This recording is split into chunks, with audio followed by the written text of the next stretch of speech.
يعني هي كل مشاكلنا اتحلت وقاعدين دلوقتي ندور ونحفر عشان عايزين نعرف مين اللي قال دي حاجه 13 الاول؟ ده في صراعات يا جدعان في الوسط الفني، يا جدعان انا اللي قلتها الاول، يا جدعان ده انا اللي قلتها الاول، وحد تاني يطلع يقول لك ايه يا عم ده نجيب الريحاني قالها مش عارف في فيلم سي عمر، لا دي حاجه 13 خلاص دي قديمه دي من التراث. خلاص كل حاجه اتحلت واقفين على دي. طب ما يلا بينا بقى نبدا الحلقه.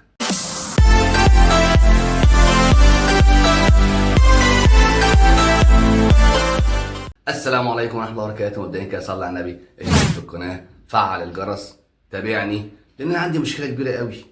اعرفكم برضو بنفسي في الاول، انا محمد عصمت ممثل وسيناريست اكاديمي، عملت كل حاجه بس مغضوب عليا، فقررت اعمل القناه دي عشان اهاجمهم واديهم على قفاهم بجد وايه الادب.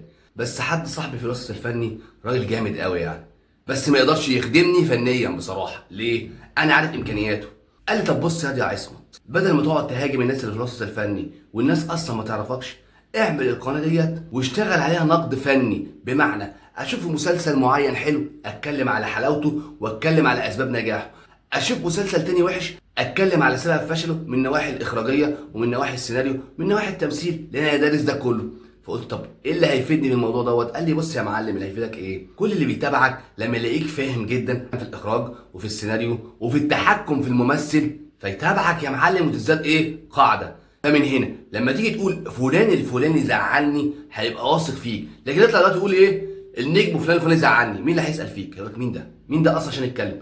لكن لما يلاقي لك قاعده جماهيريه بتتابعك وتقول اه والله الراجل ده بيتكلم صح جدا والراجل ده بيفهم جدا، فهيحترم رايك ويساندك، وده اللي انا هعمله. وبصراحه كنت انا بتكلم من فتره كده على مسلسل حاله خاصه بتاع طه الدسوقي، فقلت كلام كبير قوي من بين السطور جوه المسلسل.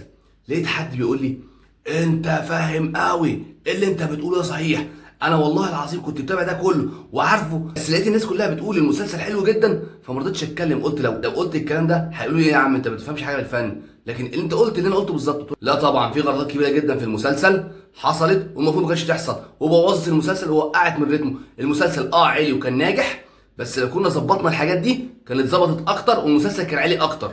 قال لي اقسم بالله انا بحترمك وبحترم رايك، انت قلت كل اللي انا عايز اقوله بس بطريقه مرتبه، كانت في دماغي مهرجله، بس انا عملت في حاجه غلط هنا، في حاجه الحته دي في حاجه غلط، انت بسطتها لي كلها. قلت له طبعا لان انا الحمد لله دارس فن من الاول للاخر وعلى ايد اساتذه كبار جدا، منهم دكتور محمد عبد الهادي ودكتور سمير سيف ودكتور مختار يونس اللي في الوسط الفني. عارف الجبال اللي انا بتكلم عليه دي قمم مش اي حد يتعامل معاها، الناس دي رقم واحد في الوسط الفني.